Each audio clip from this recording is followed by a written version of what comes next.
Aujourd'hui, je suis barbier, je parcours les routes de France avec un sidecar.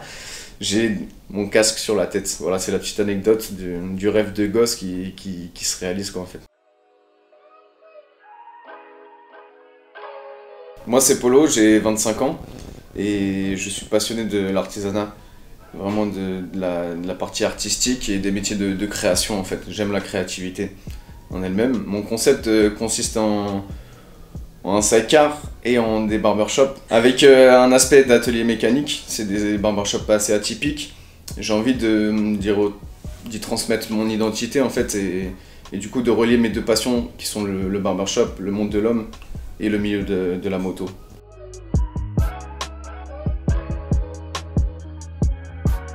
Alors mon concept de sidecar il est né avec un début d'événementiel où je me déplaçais avec un fauteuil, mon miroir, ma petite voiture, ma petite camionnette. J'avais envie d'arriver sur ces événements moto avec des motards, avec un casque également. La seule possibilité d'avoir un casque et avoir mon matériel de barbier était d'avoir un sidecar. J'ai pris le pari fou d'aménager un sidecar avec tout mon matériel de barbier, d'être autonome en électricité pour pouvoir me déplacer justement sur ces points événementiels et me déplacer voir un peu plus loin en France et dans d'autres pays d'Europe. Ça a pris tout sens en 2017 où j'ai présenté un prototype, ici au sein même de la Forge.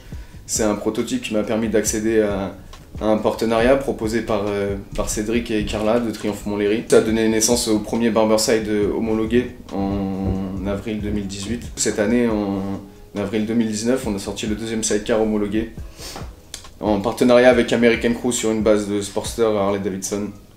Donc voilà, aujourd'hui, le Barberside peut présenter sa gamme de sidecar.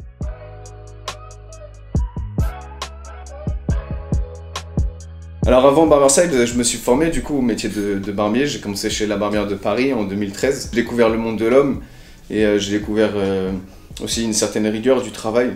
Et c'est ce que j'avais besoin, ce qui m'intéressait également. Après j'ai poursuivi ma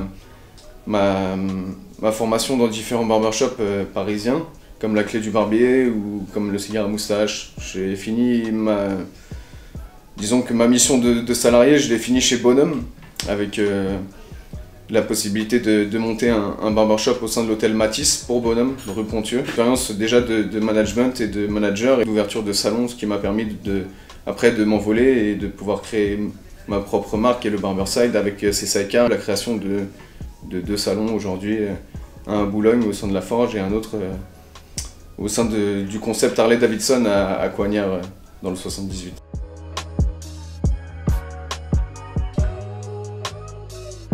Alors, en tant qu'artisan, pas forcément chef d'entreprise, disons que les missions qui m'intéressent le plus sont l'exécutif ou surtout le côté relationnel client, soit au sein des barbershops ou avec mon sidecar justement qui me permet d'aller rencontrer d'autres personnes que juste mes clients qui viennent me voir.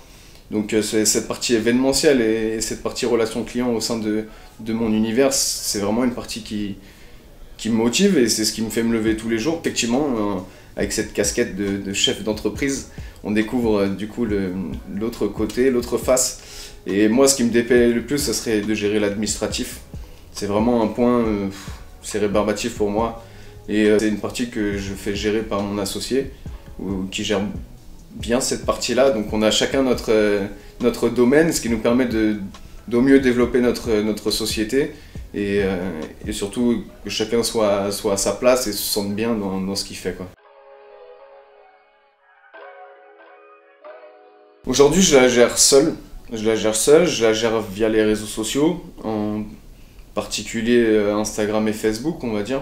Là où on a une plus grosse source de toucher des personnes autour de nous, et surtout dans notre même univers, ou qui nous ressemblent, ou justement qu'on pourrait, on va dire, attirer. Après, j'essaye d'utiliser les contenus de photographes avec qui je travaille, d'autres qui sont de passage sur les événements, qui permettent d'utiliser aussi leurs photos. Après, ça tend à se développer. J'aimerais bien effectivement aujourd'hui avoir un conseil un peu plus particulier là-dessus et même pourquoi pas faire gérer cette partie par des professionnels justement parce que c'est pas ma partie et qu'aujourd'hui je sens que j'arrive un petit peu à la limite de ce que je peux faire et je prends pas forcément beaucoup de plaisir non plus à faire cette tâche-là. Mais pour autant, voilà, j'essaye de faire vivre l'image de ce Barberside et du coup de cette idée d'indépendance et d'innovation, quoi. par des photos et par des petits textes et des événements surtout. C'était la sortie du dernier Barberside et c'était la nuit des All-Stars à Toulouse. C'est une grosse soirée American Crew qui est organisée avec en après-midi du coup un coaching et un shooting. Et il y a les gagnants du All-Star Challenge qui ont été dévoilés aussi cette année sur la scène de Toulouse. Ce week-end, il y a un prochain événement qui est l'Iron Motor au circuit Carole, organisé par Nicolas Soninon. Donc je serai là présent le dimanche avec La Forge, on a notre stand.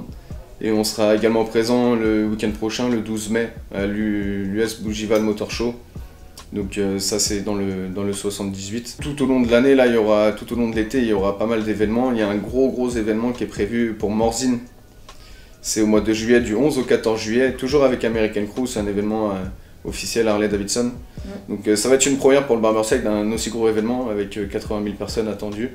Donc voilà, ça va être une belle expérience et on espère qu'il y en aura d'autres.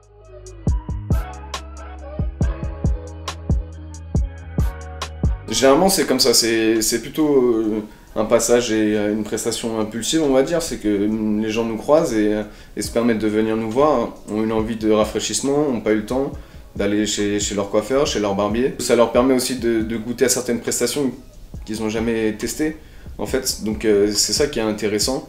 Aujourd'hui il n'y a pas de rendez-vous vraiment sur les événements, on donne rendez-vous pour venir nous voir, pour assister aussi à l'événement, pour faire connaître ce milieu de la moto et cette partie événementielle qui est bon enfant en fait, on passe des bons moments, c'est des bons week-ends.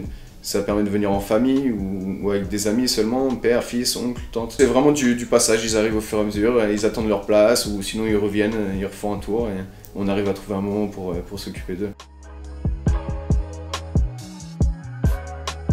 Alors apporter mon projet, c'est une grande ligne ça, dans 2-3 ans on ne sait pas. Pour l'instant, les souhaits que j'aurais, ce serait de pouvoir stabiliser ce qui vient de naître et de continuer à faire perdurer cette partie événementielle en fait, de faire connaître davantage l'idée et le concept du Barberside qui s'adresse du coup en particulier également aux barbiers en fait pour avoir un objet événementiel innovant et en même temps qui leur permettrait de sortir de leurs 4 murs et d'aller rencontrer d'autres personnes. Après au niveau des barbershops, j'espère trouver des personnes qui puissent m'accompagner dans cette aventure, indépendants ou salariés, on est ouvert à tout chez Barberside. Ça permettrait de pouvoir vivre ça plus intensément. Déjà ce serait cool de voir ça dans 3 ans en fait. Quelque chose qui soit plus stable et plus intense encore, on va travailler pour. C'est super facile. Les clients ils sont vraiment satisfaits, j'ai vraiment des bons retours. J'avais une vraie attente envers ça. Parce que pour moi c'est important qu'ils n'aient pas besoin d'écrire leur carte d'identité pour pouvoir avoir un rendez-vous. Donc là c'est hyper rapide, ils reçoivent le mail de confirmation, ils ont le SMS de rappel, c'est top. Ça permet moi de mon agenda directement rentrer dans mon service caisse. Ça c'est génial également, le ticket est déjà créé on va dire par le rendez-vous, donc c'est top. Après au niveau de mon site internet je suis super content. Ça a été assez réactif, ça a été créé avec une collaboration en fait. Il y a un vrai conseil aussi chez Wavy et c'est ça qui est intéressant. On n'est pas tout seul, continuer à l'améliorer, apporter du nouveau contenu. Surtout cette partie événementielle du coup qu'on va pouvoir mettre en avant pour que justement la communauté du Barberside et les gens qui s'y intéressent puissent nous suivre sur des événements et venir passer le pas de l'événement moto. Et puis voilà la description de toutes les prestations sur le site. On va améliorer notre carte et tendre à des prestations de plus en plus premium pour vous faire plaisir. Ouais, si je vais chercher une anecdote, ça serait ma première idée de la coiffure, c'était d'être coiffeur-maquilleur. Et la première idée était déjà d'avoir un casque, d'avoir une moto, d'avoir des grosses sacoches. Et du coup d'être coiffeur-maquilleur, plateau télé ou studio photo. J'avais pas une idée très définie, mais j'avais déjà cette idée d'itinérance et cette idée de casque sur la tête. Donc aujourd'hui je suis barbier, je parcours les routes de France avec un sidecar. J'ai mon casque sur la tête. Voilà, c'est la petite anecdote du rêve de gosse qui se réalise quoi en fait. Merci Aurélie, c'était top.